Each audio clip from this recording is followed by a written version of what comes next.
Y bueno, sean todos bienvenidos a este tercer capítulo de la serie Matarife PMN, Política, Muerte y Narcotráfico. El día de ayer ya se estrenó el segundo capítulo de Matarife y traemos la explicación, como siempre con sus anfitriones Camilo y David. Compañero, ¿qué tal? Muy bien, el día de hoy venimos muy motivados también, realizamos la respectiva investigación y hoy trataremos temas de historia. Delicados y muy delicados, ¿no? Bueno, indignantes, un poco indignantes.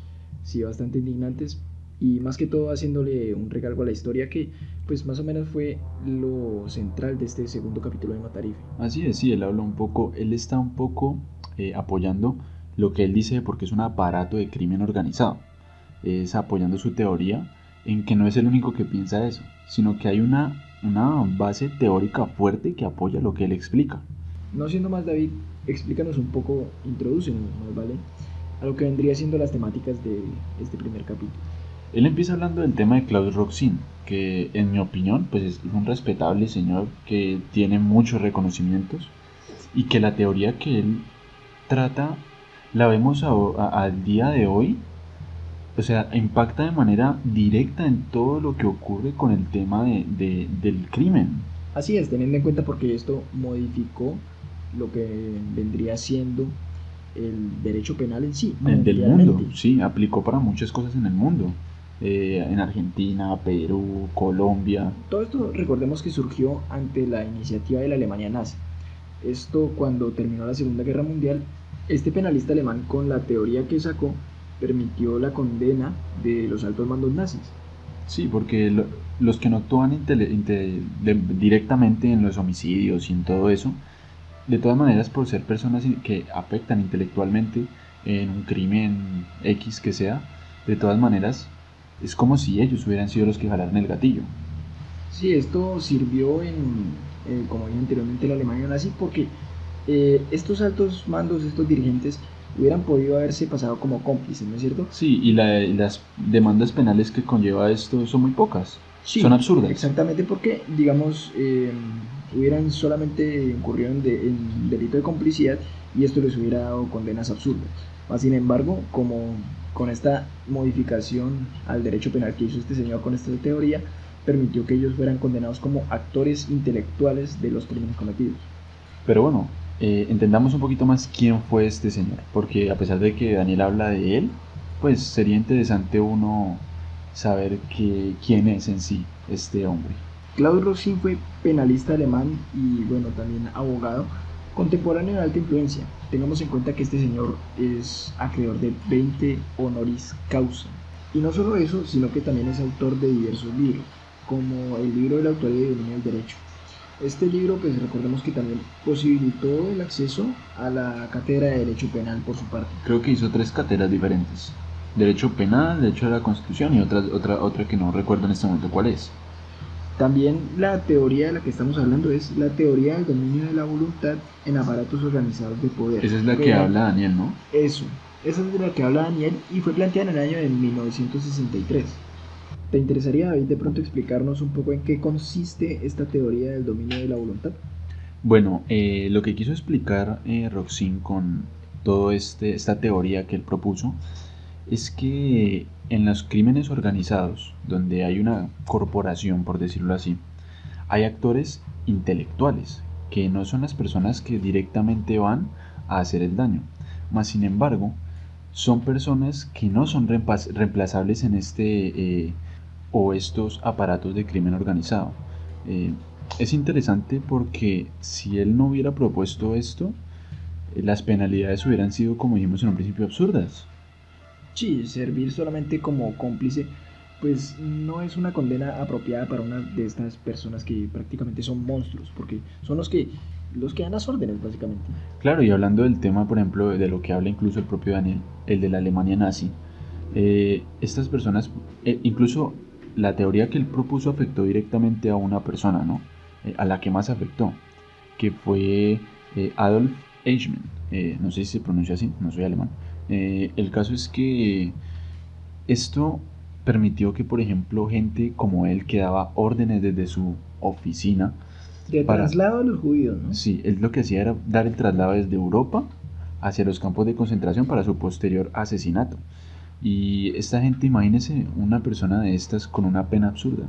Sí, no va al caso, porque digamos, esta es una persona que, como dijiste anteriormente, es irreemplazable en la fórmula. Es decir, todas las demás personas que están por debajo de él, o las Los que él, camiones, la gente que los traslada, todo es reemplazable. claro, las personas que están por debajo de él y a las que él les da órdenes, bueno, él le puede dar la orden a cualquiera, mas sin embargo, no cualquiera puede dar las órdenes. Esto es increíble para tener en cuenta, porque, bueno, Daniel hace una jugada muy inteligente, primero introduciéndonos el tema de Klaus Roxin y pues su teoría, para después eh, llevarlo al caso con lo que vendría siendo el tema de Álvaro Uribe. Es que me parece un muy buen sustento para lo que él dice, de por qué dice que esto es un aparato de crimen organizado donde Uribe tiene toda la responsabilidad. Porque digamos que viene un uribista diciendo, bueno, pero es que él no fue el que hizo las masacres.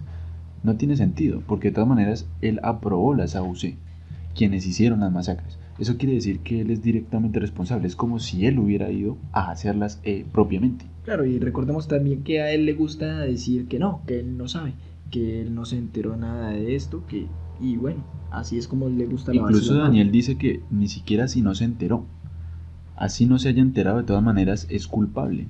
Claro, y también teniendo en cuenta lo que dijiste de un uribista que puede salir a decir que no, que es que él no hizo nada, se le puede recordar el tema de la teoría de Klaus Roxin, porque bueno, esto tengamos en cuenta que no es algo que él se inventó y que quedó por ahí, no, esto es algo que modificó el derecho mundial, esto Y es algo que ya está reconocido, establecido y actualmente se emplea en todas las constituciones del mundo. así es, como incluso él habla del tema de Argentina y se aplicó también para Videl, que eso ya lo explicaremos un poco más adelantico. Finalizando con el tema de Roxin, quién era él. Él en la Universidad de Múnich creó un libro también, ¿no? La dogmática penal y política criminal. Y además, David, disculpa que te interrumpa, fue catedrático en la Universidad de Derecho Penal y Procesal Penal e Introducción al Derecho, también en Múnich. Fueron tres áreas en las que él enseñaba, ¿no? Sí, este man se desempeñó. ¿Qué habrá sido ser estudiante de un hombre como estos? Y imagínate también que tenía 20 honoris causa, o sea, un honoris causa ya es complicado, ya es un Pero temita no, complicado. imagínese usted ser estudiante de una persona que modificó prácticamente el tema judicial en el mundo. Eso debe ser uno siendo estudiante de derecho de estas cosas, ¿no? Y mire, y lo bueno es que creó algo que aplica para el Matarife, ¿no? Algo que nos puede relacionar directamente con la serie, y es una perfecta analogía que hizo Daniel, ¿no? ¿Cuál? Esta de Klaus Roxin con relacionarla con lo que vendría siendo Sí, Uribe. claro, y me parece una forma muy ingeniosa en cómo él inicia precisamente el capítulo y al final lo enlaza con el tema Uribe. Daniel prosigue con el tema de la dictadura en Argentina, donde pues él habla del golpe de estado que se realizó allí. Sería interesante saber un poco más sobre esto. Pero espérate ahí un momento, me gustaría también explicar qué es un golpe de Estado. Sí, quizá hay gente que, bueno, sí, no sabe esto y sería interesante explicarles. Continúa entonces. Un golpe de Estado, pues recordemos, es la toma de poder político, pero no como vendría Planeado. siendo siguiendo las normas de sucesión Sí. pues correspondientes, sino una toma de poder político de modo repentino, de modo abrupto por parte de un grupo de poder, ya sea bueno armado, ya sea de cualquier tipo. Casi siempre proviene de militar, ¿no? Sí, Del mismo poder, por decirlo pero así. es que si te pones a pensar, ¿qué otra organización, qué otro grupo tiene la capacidad de hacer esto si no son los militares? Sí, claro, la fuerza, digamos que la capacidad de fuerza, ¿no? Ellos son los más habilitados para hacer este tipo de cosas. Y fue precisamente lo que sucedió en Argentina entre los años de 1976 y 83. Recordemos que, bueno, Vidal tomó un golpe de Estado para lo que vendría siendo el mandato de la vicepresidenta que subió al poder debido a la muerte del Juan Domingo presidente Perón, Juan Domingo que era Perón. el que era presidente en Sí, esa en época. 1974 falleció y ante la subida de la vicepresidenta a la presidencia, María Estela Martínez fue. así es, ante la subida de esta señora al poder, pues los militares, este grupo militar decidió que No era apta para... no era apta, sí, entonces pues tomaron un golpe de estado, pero mira que Supuestamente para arreglar las cosas, ¿no? eso iba a decir, eso iba a decir exactamente porque supuestamente ellos querían arreglar las cosas, mas sin embargo terminaron empeorándolo todo. O sea, esto tuvo una cantidad de, ¿cómo decirlo?, de problemáticas posteriores al golpe de Estado, que ahorita las vamos a nombrar. Y mira que no está tan alejado como de lo que vendría siendo la situación en el país, porque a raíz de esto también en Argentina se causaron numerosos asesinatos, también Genocidios persecución de lo que vendría siendo los grupos de la sí, de oposición. la oposición, de lo que podría ser llamado aquí el izquierdismo, Sí, sí, sí. de lo que sí, exacto, y también la creación de varios grupos de resistencia, en este caso el de las madres de la Plaza de Mayo. Así es, que era formada por madres, señoras de edad ya, Pero que buscaban. todo esto con un objetivo. Bueno, hablemos un poco de por qué pasó esto. A causa de este régimen que causó este señor y esta toma del poder, a muchos de los hijos recién nacidos de madres embarazadas les eran arrebatados, Los secuestraban, por los decirlo así. secuestraban para llevárselos a familias de militares. Así es, me imagino que militares estériles, ¿no? Que no podían tener familia o algo así. Sí, la verdad, ni idea, Algo pero entonces denigrante. eh, estas madres indignadas, estas abuelas indignadas, pues exigían una respuesta del paradero de sus hijos. Empezaron a buscarlo por sus propios medios. Que Así de es. hecho hoy en día existen todavía. Es una Sí, organización hoy en esa día. organización actualmente En existe. esa época era una resistencia, o sea, algo ilegal, por decirlo en esa época, pero al día de hoy es una organización. Y me parece excelente porque pensemos por un momento lo que pasó aquí en Colombia con todos esos eh, campesinos desaparecidos, los hijos de las madres que fueron arrebatados con los falsos positivos. Todo esto afectó directamente. ¿Y qué pasó? Quedaron en olvido, son un número más. Así es, estas personas no hay una resistencia para ellos. Y la resistencia que se crea, supuestamente, pues termina siendo más untada, Silenciada. más involucrada. No, Y los que de verdad quieren hacer esto terminan siendo silenciados, como lo que está pasando con las personas que están defendiendo los derechos humanos en las poblaciones vulnerables. así es, entonces a la persona que no quiere cooperar la silencian. Y no solamente esto, sino que a los que cooperan pues terminan más untados que el mismo gobierno. Terminan comprándolos, como hace Uribe con todo. Es más, por volver a tocar el tema de lo que vendría siendo las autodefensas de Colombia, fue supuestamente una iniciativa del señor Uribe para que el mismo pueblo defendiera al pueblo. Eso Daniel pone un video allí, ¿no? Donde él está defendiendo, porque le preguntan si le parece correcto. Y él dice que sí, porque lo que él proponía dentro de sus tres huevitos, ¿no? Que era lo de la, ¿cómo se llama esto? Seguridad democrática, pues estaba el tema de que la gente ayudara, ¿no? A defender el país. Y ya nos daremos cuenta que estas autodefensas de Colombia, AUC, pues terminaron siendo uno de los peores grupos genocidas de la historia de este país. Y esto conlleva muchas consecuencias que, pues volviendo al tema de Argentina, que también se puede aplicar aquí, eso conlleva incrementos de deuda pública, abusos de poder, pues obviamente, en donde se torturaba, se secuestraba, se desaparecían personas, también generaba inflación y pérdida de la moneda local, el valor de la moneda. Como de hecho está pasando aquí si usted se pone a analizar. La moneda aquí ya ha empezado a perder mucho valor después a lo que era hace algún tiempo. No solamente también que la moneda aquí se está devaluando, sino que la moneda de otros países está teniendo un alza abismal. Además de la inseguridad social y jurídica que se presenta en un país cuando pasan este tipo de cosas.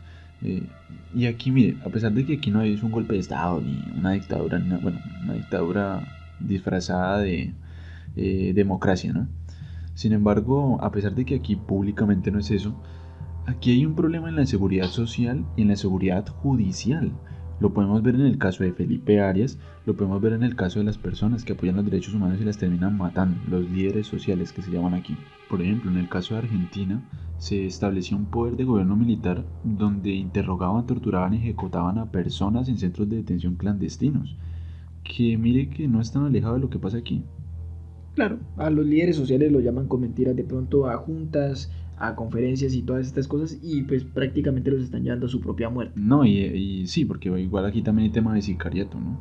¿No? Y es algo también hasta similar con lo que pasaba con los falsos positivos para que se los llevaban con promesas falsas de trabajo y los terminaban matando. Este tema ya lo tocamos en el podcast anterior, pero más sin embargo a mí la verdad me duele muchísimo. Sí, es de los temas más, digamos que más complicados que ha pasado en todo este tema en torno a Álvaro Uribe Vélez, aquí en Colombia. Y pues todo lo que hizo este caballero Roxin ayudó bastante para este tipo de cosas precisamente. Claro, para que no sigan ocurriendo, pero bueno, Bueno, aquí se sí, pasan sí, los sí. leyes por la galleta. El problema es que cuando, como dijo el famoso Residente en una de sus canciones, cuando la tiranía es poder, la revolución es orden. Es una Y, frase que aplica mucho para acá. Y otra frase también que me gustó mucho fue, ¿usted cree, David, que un buen ciudadano obedece? No, No, un buen político obedece. así es, eso es muy cierto. Y pues Daniel también nombra el tema de los juicios de Nuremberg, sí, los juicios de Nuremberg, que fue en donde principalmente se aplicó esta teoría de Roxin al tema del aparato organizado de poder, ¿no? Recordemos un poco qué fue estos juicios. Este fue un conjunto de procesos judiciales que se emprendieron por iniciativa de las naciones aliadas, los que ganaron la guerra, por decirlo así, en donde se determinaron y se sancionaron a los responsables de todo lo que se generó, las masacres, bueno, los asesinatos, todo lo que ocurrió en la Alemania nazi. Claro, todo el tema de genocidio que mencionamos anteriormente. Y con esta teoría del señor Roxin lograron condenar a personas, como dijimos en un principio, Adolf Eichmann, y teniendo en cuenta, por ejemplo, los médicos que experimentaban con personas, porque es que en la Alemania se vieron cosas brutales.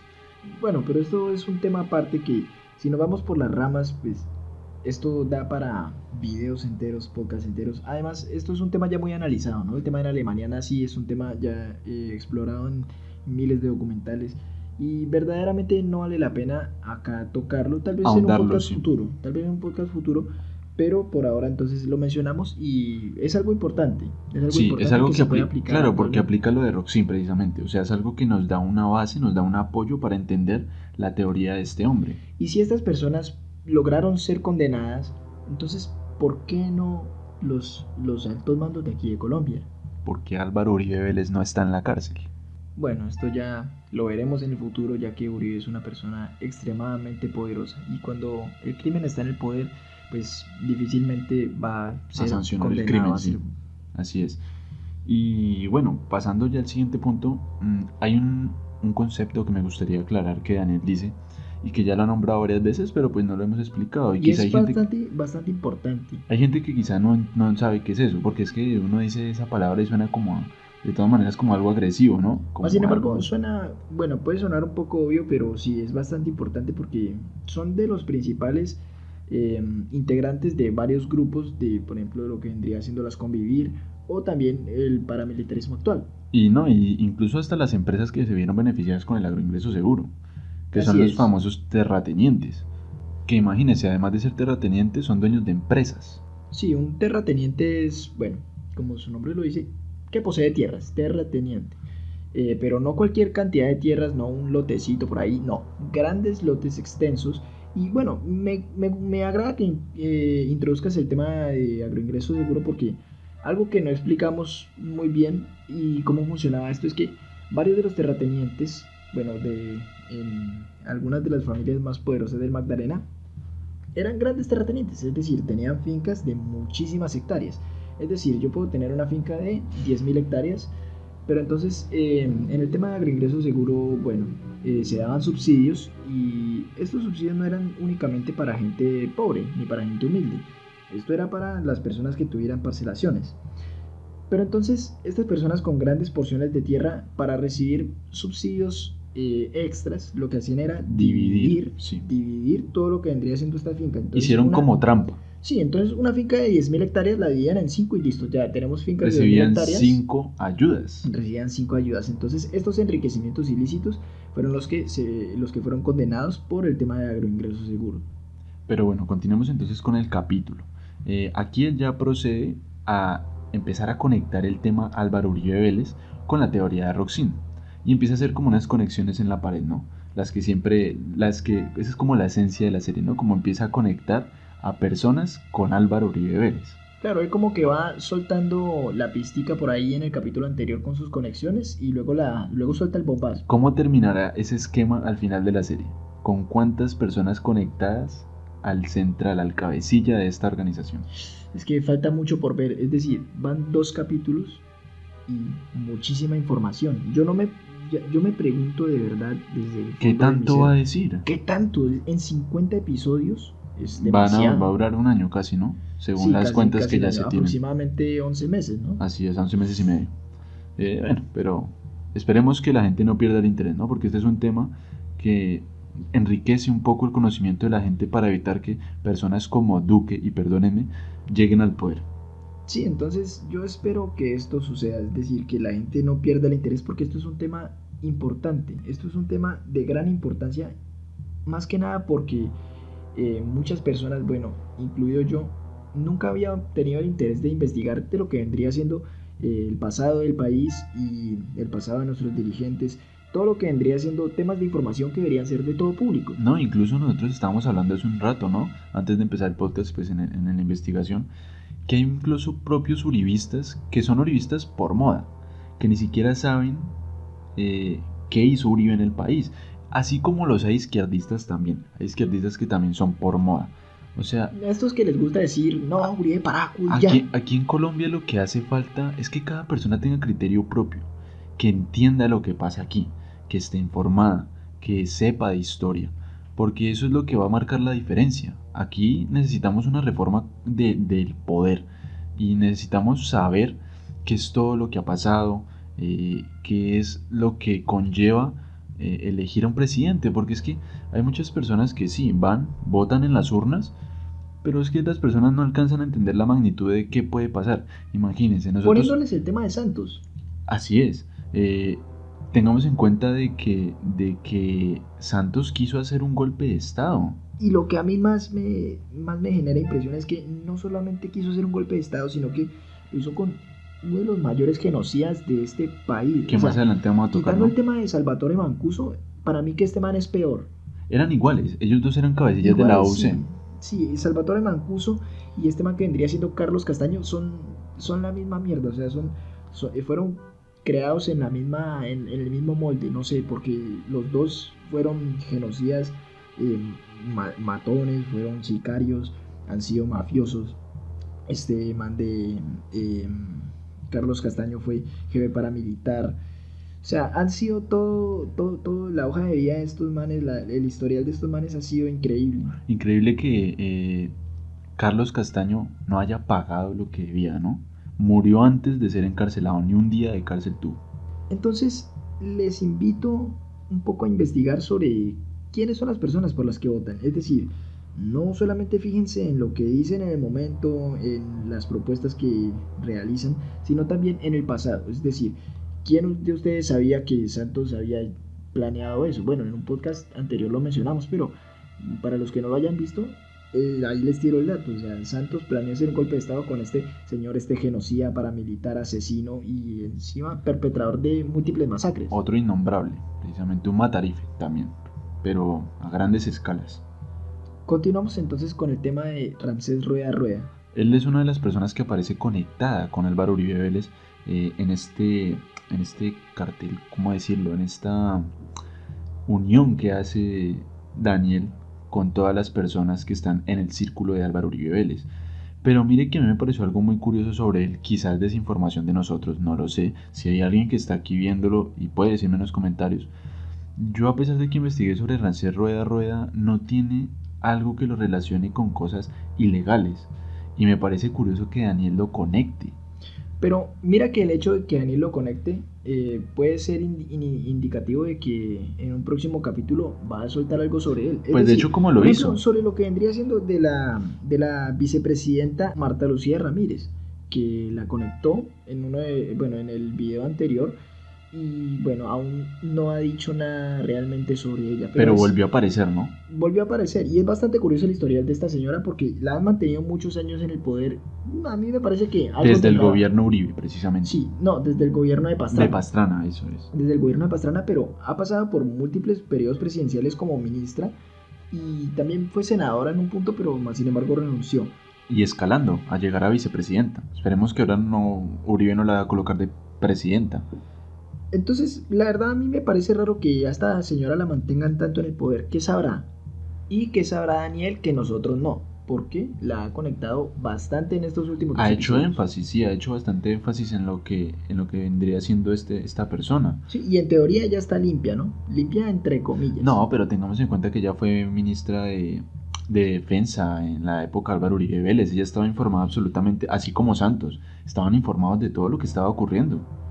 Entonces, lo que yo quiero pensar es que es algo similar lo que ocurre con la vicepresidenta. aquí con el señor Ramsés Rueda Rueda, porque aparentemente su hoja de vida está limpia. ¿Quién sabe, Daniel, qué lanzará sobre él en próximos capítulos? Bueno, aunque tengamos en cuenta una cosa, por ejemplo, lo que pasó con Duque, que atacaron un lugar, yo no me acuerdo cuál fue, que hubo un escándalo por eso porque mataron muchos niños. Sí, Y fue por... 22 niños, ¿no? Sí, algo así, pero no tengo el dato ahorita en este momento, más sin embargo, recordemos que eso fue hecho por la Fuerza Aérea Colombiana. Y en el momento que Uribe salió a defender esto fue lo que dijo, haciendo referencia a que si usted se encuentra niños en un centro de guerrilleros, pues ¿qué es lo primero que usted piensa? Pues como haciendo la alusión a que ellos también deberían morir así sean niños. Sí, y pues, mire que no estoy, bueno, es que no sé si decir que no estoy en desacuerdo, pero es que totalmente no estoy de acuerdo, porque es que una cosa es que él coja y bombardee, y otra cosa es que mande un equipo militar a recoger a los niños para reformarlos, porque de todas maneras son niños, o sea, no hay forma, ellos no tienen un carácter formado todavía. Obviamente estoy hablando de niños de 15, de 16 años, no estoy hablando de muchachos de 20. Y también tengamos en cuenta que la gran mayoría de los niños que fueron reclutados por lo que vendría siendo las FARC fueron cogidos desde casa, o sea, es decir, ellos fueron secuestrados, son campesinos que sacan a secuestrados la fuerza. y obligados a pertenecer a estos grupos armados. Sin mencionar la meca de la irreverencia que dijo este señor de Duque cuando le preguntaron, le mencionaron este tema y dice su famoso ¿de qué me hablas, viejo? Donde salió el famoso meme del señor Duque. Bueno, ¿cuántos memes no han salido de este hombre, no? Esto es una fábrica incansable de memes, al igual que Maduro, que también salen con unas estupideces cuando... Es que yo lo siento mucho, pero es que Duque cada vez que sale a hablar nunca dice nada inteligente. De hecho, la alcalde de Bogotá la ha atacado bastante en ese tema, que incluso dijo una frase muy fuerte, que cada vez que él abre la boca hay más infectados, hablando del tema de la pandemia. Pero entendamos un poquito más quién es Marta Lucía Ramírez, qué trayecto tiene, todo esto. Claro, como anteriormente pues mencionamos algunos de los cargos que ella ocupó. Recordemos que fue ministra de Comercio Exterior entre el gobierno de Pastrana, entre 1998 a 2002 cuando fue elegido el presidente Uribe. Sí. Entonces, inmediatamente este señor ganó la presidencia, ella fue nombrada como ministra de Defensa. Sí, claro, ella tuvo que haber estado informada, como le decía, al pertenecer a este cargo.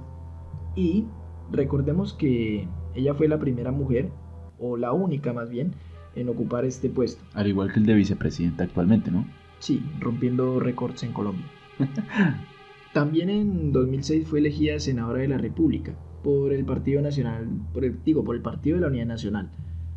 Pero pues en 2009 renunció al cargo para lanzarse a la presidencia también en 2010. Más sin embargo, no fue suficientemente apoyada porque no ganó. Bueno, apoyada entre grandes comillas, ¿no? Seguramente no le financiaron su campañita.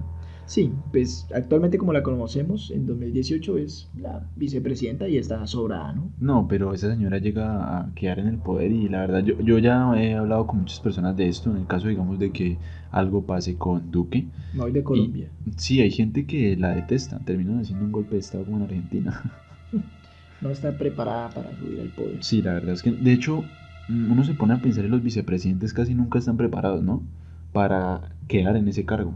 Y ya concluyendo el tema de la vicepresidenta Marta Lucía, me gustaría introducir lo que es el tema, y no un tema como tal, sino un video que... Donde Daniel, se habla de Jaime Garzón, precisamente. Exacto, que Daniel puso ahí en el capítulo.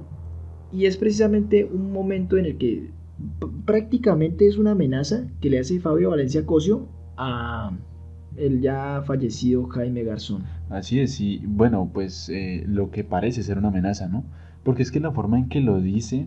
Muy cínico. Sí, y como mira la cámara y todo, es algo un poco sospechoso. O sea, no lo amenaza directamente, pero sí puede sonar un poquito como a decirle, a querer tirarle una puya. A mí la verdad me parece bastante perturbador el video porque tras de lo cínico que lo dice, Jaime Garzón está casi que postrado a los pies de este man, lustrándole los zapatos. Sí, es cierto, pero Jaime Garzón se ganó muchos enemigos aquí en Colombia, ¿no? Es que él les decía las cosas como eran en la cara a los políticos. E incluso él ahí mismo en esa entrevista, cuando él le hace ese comentario, habla de las AUC, que se habla mucho en el barrio de las Sí, AUC. señor. Jaime Garzón era un ídolo. Lástima que que la corrupción aquí en el país hizo que este hombre pues terminara de esta manera tan miserable. Y pues bueno, esto es un llamado a los políticos que sean de verdad, que no permitan que estas cosas pasen. Por más que él fuera de oposición, no era una razón para haber acabado con la vida de él de esta manera. Con la vida de nadie. Y este man era un ídolo, la verdad. Es que la muerte de él causó mucha conmoción en el país, precisamente por eso, porque él era de los pocos que decían la verdad en la cara de lo que acontecía en todo este problema de corrupción que hay aquí en el país. Pero ¿quién fue este caballero Fabio Valencio Cosio, que todavía está vivo, ¿no? Él es un abogado político aquí en Colombia y además que es director del Comité Político Central del Centro Democrático, el partido más... Este man también, dato curioso, es que ha pasado por diversos cargos políticos a lo largo de, bueno, bastantes presidentes, como puede ser viene desde Pastrana. Igual que pues Marta Lucía, ¿no? Sí, algo sabrán. Sí, es que es muy extraño cuando se mantiene mucho tiempo. Y además que tengamos en cuenta una cosa, el hecho de que alguien se mantenga tanto tiempo en el poder da para que hagan torcidos. Y mira que no solamente cuando se mantiene una persona en específico en el poder, sino también que siempre aquí, bueno, desde hace ya varios años se ha mantenido gente del mismo círculo social. Por ejemplo, para nadie es un secreto que el vicepresidente en el periodo de Álvaro Uribe Vélez es primo de Santos. Sí, todo ha rondado siempre alrededor de las mismas personas. Y ese es el problema, como le digo. No, aquí debería haber una ley donde una persona no pudiera estar tanto tiempo en el poder. Claro, y encima no tanto que una persona esté, sino que cambiamos de presidente y en realidad no cambia nada. Es que debería haber un cambio total de todo el tema de quienes dirigen el país. Es que aquí hay un problema, bueno, un problema con Álvaro que no suelta el poder, no suelta la presidencia. Este man quiere seguir teniendo impacto en el país, por donde lo mire. Como bien habíamos mencionado anteriormente en otro podcast, que él había dicho que listo, que nosotros votamos por Santos, básicamente porque él se había comprometido a seguir con lo que venía haciendo todas las políticas y todas las estrategias que Uribe había realizado en su periodo. Y lo mismo cuando nos quiso meter al Uribito como nuevo presidente. Él también sacó esta campaña de voten por el que digo yo. Y tranquilo, presidente Uribe, que nosotros votamos por Arias. Sí, esta fue una campaña descarada por parte de la elección que quería Uribe para Uribito, ¿no? Y es curioso, pues ya hablando pues del tema de Garzón, todo lo que, las injusticias que trajeron este asesinato, ¿no? Porque solo hubo una condena, a pesar de que se acusaron incluso a las AUC propiamente de haberlo hecho, de militares que también terminaron untados allí. Y no solamente, a mí no me sorprende tanto que haya una sola condena, porque también a los que perpetraron el asesinato, los asesinaron. Sí, es verdad, Carlos Castaño, ¿no? Es el único que fue condenado por esto que hablamos hace un ratico, que no recibió nada de cárcel porque No murió, solo, porque sí. murió. Incluso en este tema terminó untada hasta el DAS, ¿no? El DAS es como un nido de corrupción acá, ¿no? Es muy famoso, es muy famoso. Se ha prestado para muchas cosas en el tema de Álvaro Uribe Vélez. Sí, en el tema de las chuzadas. Así es. Y, pero sería bueno introducir un poquito quién es Carlos Castaño, que pues ha sido una persona aquí un poco, ¿cómo decirlo? Un criminal pero de alto rango. Con Mancuso, que ya hablamos un poco de él en un podcast anterior, y también es una persona detestable, repudiable totalmente. Pero entonces, ¿quién fue Carlos Castaño? Tenía el alias del comandante y fue un jefe paramilitar colombiano. Fue el máximo líder incluso de las AUC, las Autodefensas Unidas de Colombia, que ya hablamos anteriormente. También fue un grupo paramilitar que aglutinaba varios grupos armados, que muchos se dedicaban al narcotráfico, como pasa aquí, que se terminan pudriendo por el narcotráfico. Y recordemos que los Castaño eran de 12 hermanos, ¿no? Sí, una familia numerosa, pero esta familia era tóxica a otro nivel. Al punto de decir que fue uno de los hermanos del Castaño el mismo que había planeado su asesinato. Sí, hasta Caín y Abel, ¿no? Se Sí. ve en este tema de las autodefensas, de paramilitares y todo. Aquí no hay ley ni Dios que valga. teniendo en cuenta que además fue líder de las autodefensas campesinas de Córdoba y Urabá, las ACCU, y el grupo de los Pepes, ¿no? Este man estuvo en todas las coladas. O sea, estuvo en ambos bandos prácticamente. Porque tras de relacionarse con Pablo Escobar, además, irónicamente, después perteneció al grupo de los Pepes, que, bueno, significa perseguidos por Pablo Escobar. Y Castaño pues lo han señalado de varias masacres, como fue la de Luis Carlos Galán.